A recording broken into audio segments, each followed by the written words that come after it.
নবীজিকে জীবনে কোনোদিন আমরা দেখি নাই, জীবনে কোনোদিন নবীজি আমাকে আপনাকে দেখে নাই। নবীজি আল্লাহর কাছে বারবার বলেছে, একটা নজর যদি ভাইগুলাকে দেখতাম। সাহাবীরা বলে, ওগো নবীজি আমরা কি আপনার ভাই না? নবীজি বলেন, না না, তোমরা আমার ভাই নও, বাল আনতুম আসহাবি, তোমরা তো কেবল আমার সাহাবী। ভাই হবে তারা যারা অনেক অনেক অনেক পরে আসবে, অনেক পরে এসে নবীজির উপরে যারা ঈমান এনেছেন, নবীজি আদর করে মহব্বত করে ভাই বলে নবীজি আমাদেরকে ডেকেছে।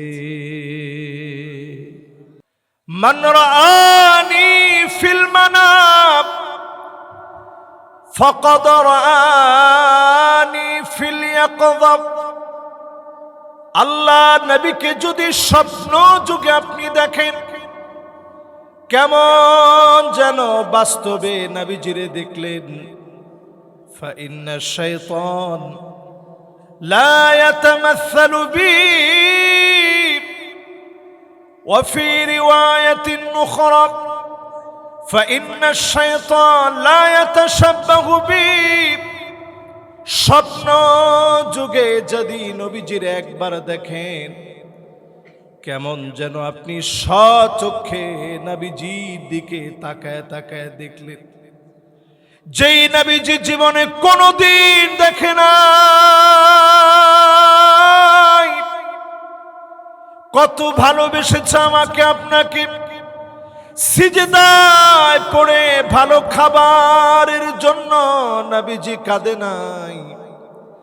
আম্মা জান বলেন, প্রায় সময় আমি আয়েশার ঘুম ভেঙে যেত, এত পরিমাণ কান্নার শুনতাম।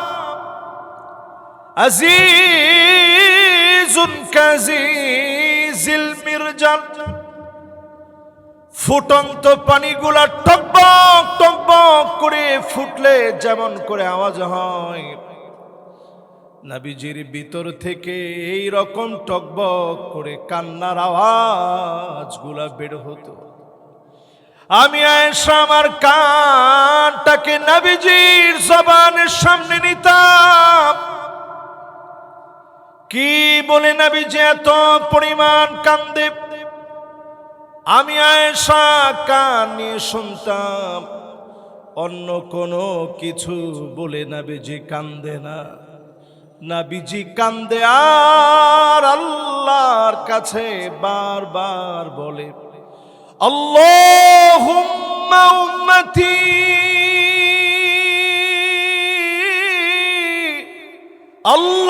আল্লাহুম্মা উম্মতি, ও আল্লাহ আমার উম্মত, ও আল্লাহ আমার উম্মত।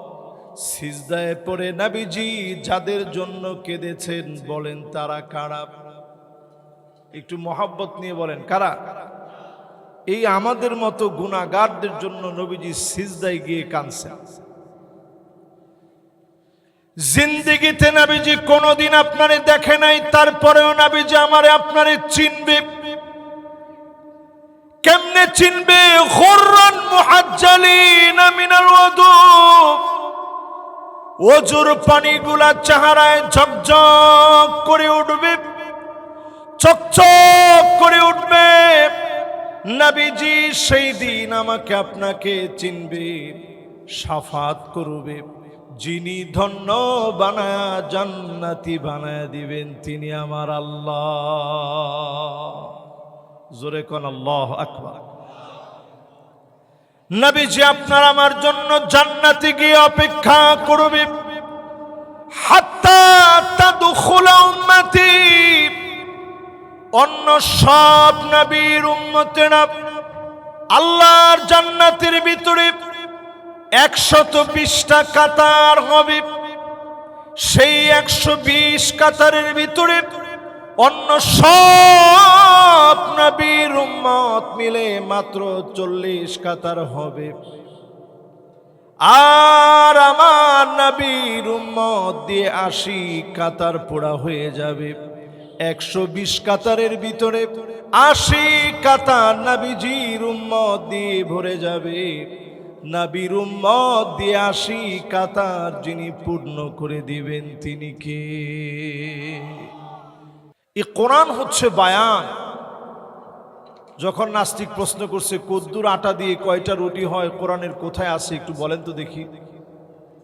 ওস্তাদ বললেন এটাও কোরআনে আছে। বললেন বলেন কি, এটা কোরআনে কোথায় আছে? কই, কোথাও তো পাই নাই কদ্দুর আটা দিয়ে কয়টা রুটি হয়। বললেন তুমি তো কোরআন জানার জন্য পড়ো নাই, কোরআন পড়ে দেখো। আল্লাহ তাআলা বলেছে ফাসআলু আহলা যিকরিন কুনতুম লা তা'লামুন। যদি তোমরা না জানো, যারা জানে তাদের কাছ থেকে জেনে নাও। কোরআন বলে দিয়েছে জেনে নেওয়ার জন্য। এই জন্য আল্লাহর কোরআনের কাছে সব আপনি জানতে চান, পাই টু পাই কোরআন নিয়ে পড়েন। একাকী নিঃসঙ্গতা কোরআন পড়ার মধ্য দিয়ে যিনি দূর করে দিবেন তিনি কে? নাস্তিক সঙ্গে সঙ্গে বলে উঠছে যে হুজুর বলেন কি? বলছে আমি তো আর জীবনে কোনোদিন রুটি বানাই না, রুটি বানায় আমার স্ত্রী, রুটি বানায় হোটেলে। যারা হোটেল বয় হিসাবে রুটি বানায় তাদেরকে গিয়ে জিজ্ঞাসা করো কদ্দুর আটা দিয়ে কয়টা রুটি হয়। এটাও কেমন যেন আল্লাহ কোরআনের মধ্যে বলে দিয়েছে। জোরে কোন আল্লাহু আকবার। এই কোরআন হচ্ছে বায়ান। এই কোরআনের ভিতরে একটা পিঁপড়ার কথা আছে। একটা সূরা দিয়েছেন আল্লাহ, নাম দিয়েছেন সূরাতুন নামল। বলেন কি নাম? আরেকটা সূরা দিয়েছেন নাম হচ্ছে সূরাতুন নাহল, মৌমাছি নিয়ে সূরা। আরেকটা সূরা দিয়েছেন সূরায়ে ফিল, হাতি নিয়ে সূরা। আরেকটা সূরা দিয়েছেন সূরায়ে আনকাবুত, মাকড়সা নিয়ে সূরা। আল্লাহ রাব্বুল আলামিন এই কোরআনের ভিতরে বায়ান করেছেন। সায়েন্টিস্টরা গবেষণা করে দেখে পিপিলিকার কোনো কান নাই, তাইলে শুনলো কেমনে? শুনে কেমনে? কোরআন নিয়ে গবেষণা করলো ভুল ধরার জন্য। গবেষণা করতে গিয়ে দেখে কান নাই ঠিকই, হাঁটু থেকে নিয়ে পা পর্যন্ত মাঝখানে সেন্সিং একটা ভাইব্রেশন আল্লাহ দিয়ে দিয়েছে। ভূমিকম্প এই জমিনের ভিতরে আসবে, কোন যন্ত্র আগাম সেটাকে আইডেন্টিফাই করতে পারে না। ছোট্ট পিপিলিকার ভিতরে এমন যন্ত্র আল্লাহ বসায় দিয়েছে, সেন্সিং ভাইব্রেশন দিয়ে আগাম ভাবে পিঁপড়া বুঝে ফেলে একটু পরে ভূমিকম্প হবে। ওই জায়গা পিপিলিকা ছেড়ে দিয়ে চলে যায়। দুইটা পাকস্থলী পিপিলিকাকে আল্লাহ দিয়েছে, খাদ্য কাটার জন্য যন্ত্র আল্লাহ দিয়েছে। আল্লাহ রাব্বুল আলামিন এমন শক্তি দিয়েছে, মানুষ আমরা যেমন আবাসন বানাই, পিপিলিকা আবাসন তৈরি করে গভীর থেকে গভীরে মাটির নিচে আবাসন বানায় ফেলে, ভেন্টিলেশন প্রক্রিয়া সেখানে স্থাপন করে, আলো বাতাস যাওয়ার জন্য ব্যবস্থা করে। বিজ্ঞান অবাক হয়ে চিন্তা করে এত বুদ্ধি যিনি পিপিলিকার মাথায় দিয়েছেন তিনি কে? কিন্তু কোরআনের এই সকল জ্ঞানগুলো সবাই নিলেও কোরআনের হেদায়েত সবাই নেয় না। এই জন্য আল্লাহ রাব্বুল আলামিন পরের অংশে বলেন ওয়াহুদাউ ওয়া মাউইযাতুল লিল মুত্তাকিন।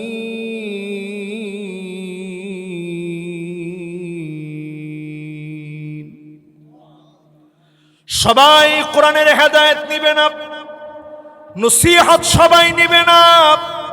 এই কোরআনের একটা আয়াত যদি বোঝার চেষ্টা করেন, এই কোরআনের একটা আয়াত দিয়ে যদি জীবন পরিবর্তনের চেষ্টা করেন, কোরআনের দিকে আসা মাত্র যিনি আপনাকে আলোকিত বানায় দিবেন তিনি কে? নবীজি কোরআন তেলাওয়াত করতেছিলেন। আম খুলিকু মিন গায়রি শাইইন আম হুমুল খালিকুন আম খুলিকু মিন গায়রি শাইইন আম হুমুল খালিকুন।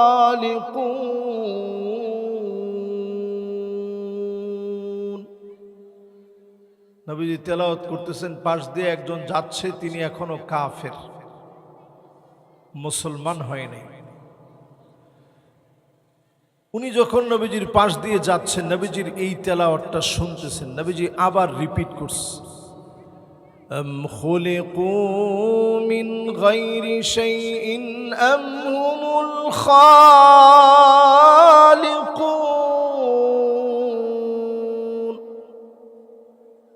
উনি স্থির হয়ে থেমে গেছে। চিন্তা করলেন, আমি তো আমার নিজের কোনো কিছু বানাতে পারি নাই, ব্রেন আমি বানাই নাই, চোখ আমি বানাই নাই, একটা নখ আমি বানাই নাই, চুল আমি বানাই নাই। আমাকে আমার সব অঙ্গ প্রত্যঙ্গ সহ যিনি দুনিয়ার মধ্যে প্রেরণ করেছেন তিনি কে? নবীজি বলতেছেন, ইয়া রাসূলুল্লাহ, আর দূরে থাকতে চাই না, এখনই আপনি আমারে কালেমা পড়ায়া মুসলমান বানায় দেন। জোরে কোন আল্লাহু আকবার। হেদায়েত এই জিনিসের নাম, হেদায়েত এই জিনিসের নাম। আল্লাহর কোরআনের একটা আয়াত যদি বোঝার চেষ্টা করেন, এক আয়াতের বিনিময়ে হেদায়েত আসতে পারে। একটা আয়াত পড়ার কারণে যিনি কবুল করে নিতে পারেন তিনি কে?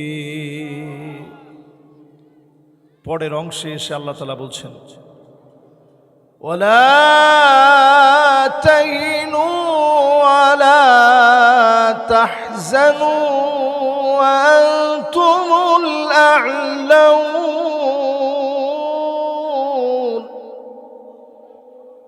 ওয়া الأعلون إن كنتم مؤمنين।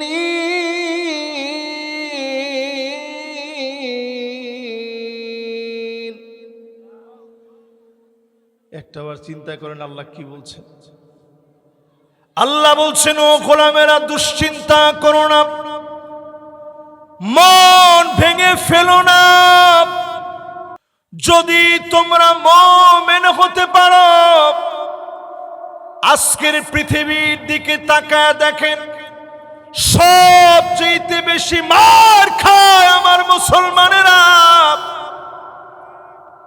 নবীজির হাদিস যদি আপনি মিলায় দেখেন, ১৫০০ বছর আগে নবীজি জানায় গেলেন, এমন সময় আসবে তোমরা তোমাদের চোখ দিয়া তাকায় দেখবা, হাত্তা তারাল আরদু দামান ওয়া ইয়াকুনাল ইসলামু গরীবা। আল্লাহ বলেন, তোমরা সেরা হবে যদি মুমিন হও। আসলে আমরা সেরা হতে পারি না, এজন্য সারা দুনিয়ার ভিতরে মার খাচ্ছি। আজকে যদি আপনি সেরা হন, ইউসলিহুল্লাহু লাহু লাইলাতান ওয়াহিদা, এক রাত্রির ভিতরে ক্ষমতা মুসলমানদের হাতে চলে আসবে। আবার যিনি মুসলমানদেরকে ক্ষমতা দান করে দিবেন তিনি কে? এক নাম্বার পয়েন্ট, গোটা পৃথিবীর ভিতরে মার খায় কারা? জোরে কোন কারা? 2 কোটি মার খায়, 20 কোটির ঘুম নাই, মাথার উপরে ছাদ নাই, এই অবস্থা চলতেছে। কথা কি আমি সবাই বুঝাইতে পারতেছি? মাশাআল্লাহ, আপনারা যথেষ্ট মনোযোগ নিয়ে শুনতেছেন। এবার 2 নাম্বার পয়েন্টে চলে। দ্বিতীয় নাম্বার পয়েন্ট, একটু তাকায় দেখেন, আল্লাহর হাবিব বলে গেলেন এমন অবস্থা হবে মানুষ কবরের সামনে দিয়ে যাবে, যাওয়ার সময় ডাক দিয়ে বলবে ইয়া লাইতানি মাকানা, আফসোস আমিও যদি মরে যেতে পারতাম, আমিও যদি শেষ হয়ে যেতাম। মুসলমানদের অবস্থা এমন হবে চতুর্দিকে মৃত্যু পর্যন্ত কামনা করবে। বেশি দিন দূরে যাওয়া লাগবে না, 16 বছর এমন দৃশ্য বাংলাদেশে ছিল। কবরের সামনে গিয়ে লোকেরা বলেছে আল্লাহ এই জুলুম থেকে আমারে কবরে নিয়ে নাও, আর সহ্য হয় না। এমন জুলুম পর্যন্ত জালেমেরা করেছে, ঠিক কিনা বলে? বেশি দূরে যাওয়া দরকার নাই। আমাদের প্রিয় আল্লামার উপরে এত অবর্ণনীয় জুলম হয়েছে, এই খুলনার মাটিকে ধন্য করার জন্য আল্লামা এখানে একটা মাদ্রাসা করছেন। আপনারা চিনেন কি নাম? এই সিদ্দিকিয়া মাদ্রাসা। চিন্তা করেন হুজুর কোত্থেকে কোথায় আইসা মাদ্রাসা করছে। এই মহব্বতের জায়গায় হুজুরের ইচ্ছা ছিল যে আমি এইখানে ঘুমাবো, কিন্তু জালেমরা এখানে ঘুমাইতে দেয় নাই, ঠিক কিনা বলে? আমি নিজে জানাজার নামাজে গেছি, হুজুরের গাড়িটার একেবারে পাশেই আমি দাঁড়ানো ছিলাম। তাকায় তাকায় দেখছি আর চিন্তা করছি যে আল্লাহ, 80 দশকের সেই কিংবদন্তি আল্লামা দেলোয়ার হোসেন সাইদি, যার কথায় পঙ্গপালের মতো মানুষ ছুটে যায়, সে মানুষটা আজকে শুয়ে গেছে। আল্লাহ, জালেমরা বাঁচতে দেয় নাই। এমনকি সে জায়গায় জানাজা পড়ানোর জন্য বারবার বলা হচ্ছিল গুলি চালানো হবে, তাড়াতাড়ি পড়ায় ফেলে। জানাজা শেষ হয়েছে, এরপরে মানুষ যে জিয়ারত করতে যাবে সেই জিয়ারত পর্যন্ত করতে দিতে যাওয়া হয় নাই। পুলিশ বসায় রাখতো, কেউ গেলে তাদেরকে তাড়ায় দিত। 15 আগস্টে প্রিয় আল্লামা দুনিয়া থেকে বিদায় নিয়েছে। আরেক 15 আগস্ট তারা উদযাপন করতে পারে নাই, তার আগে জালেমদেরকে আল্লাহ পাক মূলসহ তারা দিয়েছে। আল্লাহ পাক বুঝাই দিয়েছে, জালেমদেরকে আল্লাহ তাআলা যখন ধরেন মূল শুদ্ধ আল্লাহ উপরায় ফেলেন। জালেমদেরকে আল্লাহ স্মরণ করায় দিলেন, ওয়ালা তারকানু ইলাল্লাযীনা যালামু ফাতামাসসাকুমুন নার।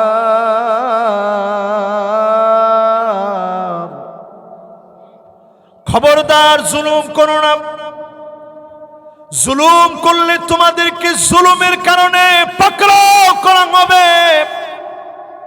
জাহান্নামের আগুন তোমাদেরকে গিলে খাবে, জাহান্নামের আগুন তোমাদেরকে নিষ্পেষিত করে ফেলবে। চতুর্দিক থেকে জাহান্নামের আগুন তোমাদেরকে ঘেরাও করে ফেলবে। স্বচক্ষে যেন আমরা দেখলাম জালেমদেরকে যখন আল্লাহ ধরলেন, এমন ভাবে ধরলেন পালাবার জায়গা পায় নাই। এজন্য আল্লাহ বলছেন ওয়ালা তারকানু, জালেমদের সঙ্গে ঠেস দিও না, বন্ধুত্ব করো না, সহযোগিতা করো না। যারা সেলফি উঠায়া গর্ব করে এক সময় ফেসবুকে দিয়েছে, এক একটা ছবি এখন তাদের পতনের জন্য বড় হুমকি হয়ে গেছে, ঠিক নেই? 10 পয়েন্টের 2 পয়েন্ট আমার। কবরের সামনে গিয়ে মানুষ বলবে আহ আল্লাহ যদি মরে যেতে পারতাম। বাংলাদেশের বহু মানুষ এই কথা বলছে যে আল্লাহ যদি মরে যেতে পারতাম।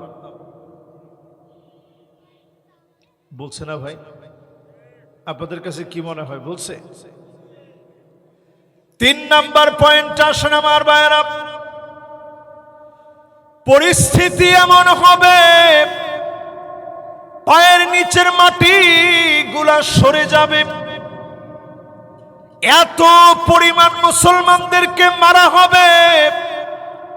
পরিস্থিতি এমন হবে মুসলমান প্রস্তুতি নেওয়া লাগবে।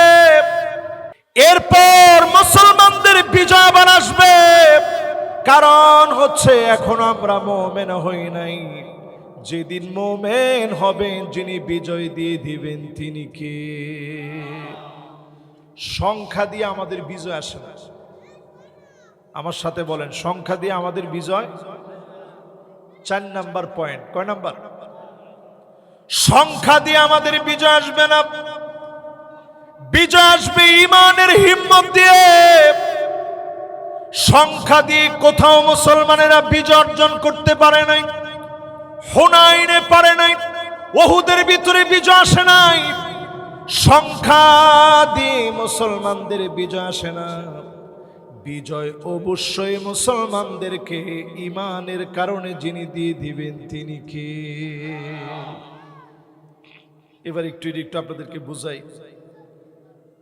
প্রথমে কাছের ইতিহাস দিয়ে বুঝাই। এই যে আজকের ইউরোপে যাওয়ার জন্য আমাদের ছেলেরা পাগল পাড়া, ঠিক না?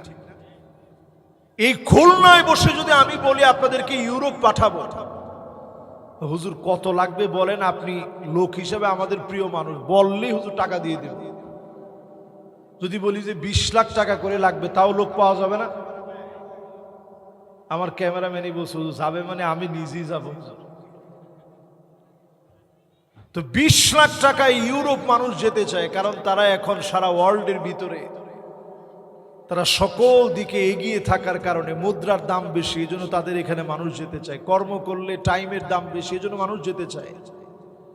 এই ইউরোপ বিজয়ের জন্য তারেক বিন জিয়াদ গিয়েছিলেন আটলান্টিক মহাসাগর পাড়ি দিয়ে। আমরা যেটাকে জিব্রাল্টার প্রণালী বলি, জিব্রাল্টার প্রণালী যেটাকে বলি, এই জিব্রাল্টার কেন বলে? এই তারেক বিন জিয়াদ নাম থেকে জিব্রাল্টার হয়েছে। জিব্রাল্টার, তারেক বিন জিয়াদ আটলান্টিক মহাসাগর যখন পাড়ি দিয়ে যাচ্ছেন, সাথে সৈন্য আছে মাত্র 7,000। কয় হাজার? আরে 60,000 না মিয়া, কত হাজার? আরে 7,000। কত হাজার? 7,000 সৈন্য নিয়ে আটলান্টিক মহাসাগরের ভিতরে নৌকা পাড়ি দিয়ে দিস। যখন নৌকাটা দিয়ে ওই পারে গিয়ে নামছে, তাকায় দেখে সব সৈন্য বাহিনী রেডি হয়ে আছে মুসলমানের দিকে। সেই সময়ের গোলা বারুদ, সেই সময়ের অস্ত্র শস্ত্রে সুসজ্জিত তারা তাক করে রাখছে। তারেক বিন জিয়াদ তেমন কিছু বলে নাই, শুধু ডাক দিয়ে বলছে, আইয়ুহান নাস লা মালজা ওয়ালা মানজা মিনকা ইল্লা ইলাইক। হে লোক সকল, যাওয়ার কোনো জায়গা নাই একমাত্র আল্লাহর কাছে ছাড়া। জোরে কোন আল্লাহু আকবার। তারেক বিন জিয়াদ কার কাছে যেতে চায়?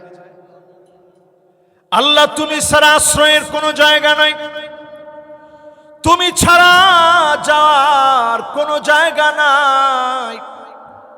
তারেক বিন জিয়াদ যখন ডাক দিয়েছে, সঙ্গে সঙ্গে একটা স্লোগান উঠে গেছে, তাকবীর আল্লাহু আকবার, তাকবীর আল্লাহু আকবার। এমন ভাবে প্রকম্পিত হয়েছে আটলান্টিকের পার, এমন ভাবে প্রকম্পিত হয়েছে। আজকের এই পর্তুগাল, আজকের এই স্পেন এমন ভাবে প্রকম্পিত হয়েছে। এই পর্তুগাল, এই স্পেন এমন ভাবে প্রকম্পিত হয়েছে তারেক বিন জিয়াদের কণ্ঠে। কাফেররা, খ্রিস্টানরা বলতে বাধ্য হয়েছে, এই লোকগুলা যদি পাহাড়ের দিকে তাকায় বলতো, লাউ আরাদু আন ইয়াখলা আল জাবাল লা খালাউ। ও পাহাড় তুমি সরে যাও। তার তারেক বিন জিয়াদ যদি বলতো, আমাদের কাছে মনে হয় এমন ইমানি হিম্মতি মুসলমানদের ভিতরে ছিল, পাহাড় তার জায়গা থেকে সরে যেত। এমন হিম্মতের কারণে যিনি মুসলমানদেরকে বিজয় দিয়েছিলেন তিনি কে? সংখ্যা দিয়ে না, মাত্র ছিল কত? আর আজকে আমরা পৃথিবীতে মুসলমান কত কোটি? 200 কোটির উপরে এখন। এরপরে আসেন আমার ভাইয়েরা 4 নাম্বারের পরে কয় নাম্বার? কত নাম্বার? এবার 5 নাম্বারটা শুনেন। 5 নাম্বার এমন অবস্থা হবে, কৃত্রিম ভাবে মুসলমানদেরকে ক্ষুধা যন্ত্রণা দেখানো হবে, দুর্ভিক্ষ লেগে যাবে, দাজ্জালের হাতের ভিতরে খানা চলে যাবে, কৃত্রিম ভাবে তারা মেঘকে পর্যন্ত নিয়ন্ত্রণে আনবে, যেখানে প্রয়োজন হবে হঠাৎ করে তারা মেঘ সেখানে বর্ষিত করবে। বম্পিং এর মাধ্যমে একটা মেঘ দেখবেন আসছে, কেমন মেঘ আপনি চিন্তা করতে পারবেন না, এমন একটা মেঘ শুরু হবে। এইভাবে তারা নিয়ন্ত্রণ নিবে পৃথিবীর। এখনই ধারণা করা হচ্ছে পৃথিবীর বহু দেশে তারা এই কৃত্রিম উপায়ে ক্লাইমেট পরিবর্তনের প্রতিযোগিতায় তারা নেমে গেছে। ঠিক না, ঠিক না ভাই? রিজিক তারা তাদের হাতের ভিতরে নিয়ন্ত্রণ করার চেষ্টা করবে, নারীদেরকে ঘরের ভিতরে দড়ি দিয়ে বেঁধেও রাখতে পারবেন না। আধুনিকতার নামে দৌড়ে তারা চলে যাবে। এখনকার সময় দেখবেন নারীদেরকে নিয়ে আমরা পজিটিভ বললেও অনেক সময় সেটাকে নেগেটিভ করে উপস্থাপন করা হয়। না না, ঠিকটা কিন্তু ঠিকের মতো হয় না, ঠিক নেই? মাশাআল্লাহ, মা বোনরা এখন আবার খুব মনোযোগ নিয়ে শুনতেছে। আজকে থেকে মা বোনরা কানের ভিতরে ঢুকায় নেন, যদি জান্নাতে যেতে চান তো আপনার স্বামী খুশি হওয়া লাগবে। ঠিক বলছে একজন যে বিয়ে শাদী করে নাই, অথবা করছে বয়স অল্প কয়েকদিন, বনিবনা স্বাভাবিক অল্প কয়েকদিন, ভালোও থাকে মন্দও থাকে, এই জন্য বলছি ঠিক। আপনারা বাকিরা কি বলেন? ঠিক হয় নাই? ঠিক। আবার আপনিও যদি জান্নাতে যেতে চান, পরিবারটারে জান্নাতি পরিবার বানাতে হবে। জোরে কোন আল্লাহু আকবার। অসংখ্য বাপ জান্নাতের সামনে দাঁড়ায় কাঁদবে, আল্লাহ বলবে গোলাম বাদাল ইসলাম গরীবান ওয়া সায়াউদু গরীবান তুবা লিল গুরাবা।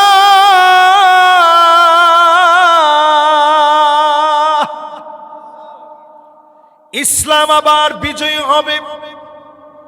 যুবকরা যদি নিজেদেরকে ব্যতিক্রম বানায়, যুবকরা যদি নামাজি হয়ে যায়, সেই সমাজের ভিতরে ইসলামকে যিনি বিজয়ী বানায় দিবেন তিনি কে?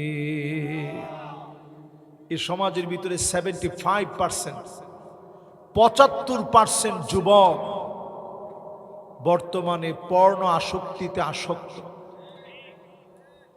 একটু জোরে বলেন ঠিক। এই দুইটা চোখের কসম করে বলি, চোখের কোনো কসম করা যায় না, দুইটা চোখ ধরে বলি আল্লাহ কা কসম, যদি আল্লাহ তাআলা নিয়ম করতেন যে এই পরিমাণ খারাপ জিনিস দেখলে তোর চোখ অন্ধ হয়ে যাবে, আমার মনে হয় আমরা সবাই অন্ধ হয়ে যেতাম। আল্লাহ যদি নিয়ম করতেন যে এই কয়টা খারাপ জিনিস দেখলে তোর চোখ দুইটা অন্ধ হবে, আমার মনে হয় একটা লোকও আমরা এখন দেখা কথা বলার মতো শক্তি থাকতো না। আল্লাহ যদি বলতেন এই পরিমাণ মিউজিক শুনলে তোর দুইটা কান বধির হয়ে যাবে, আমার মনে হয় অধিকাংশ লোক সব আমরা বধির হয়ে যেতাম। আল্লাহ যদি বলতেন এই পরিমাণ মিথ্যা বললে তোর জবানটা বোবা হয়ে যাবে, আমার মনে হয় অধিকাংশ লোক বোবা হয়ে যেতাম। ঠিক না, ঠিক না?